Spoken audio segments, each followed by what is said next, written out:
জাগরণের তিস্তা ভাষায় এই আন্দোলন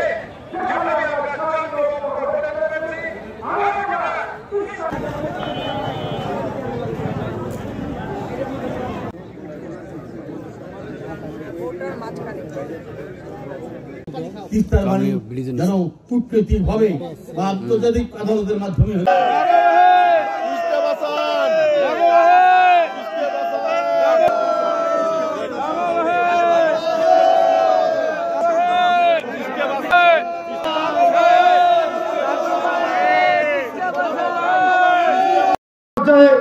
আমাদেরকে সুস্থ শরীরে এখানে উপস্থিত হওয়ার তৌফিক দান করেছেন।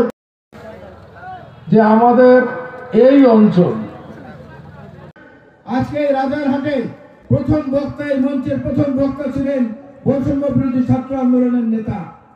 আমরা তাদেরকে বলবো, আপনারা এই প্রজন্মের নেতৃত্বে আছেন, আপনারা বৈষম্য বিরোধী নাম দিয়েছেন।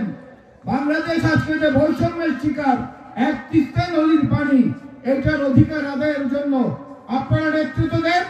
আপনাদের সঙ্গে আমরা আছি, আর না হলে আমাদের অভিজ্ঞতা সম্পন্ন নেতৃত্বের পাশে আপনারা থাকেন, আমরা অধিকার আদায় করে থাকবো।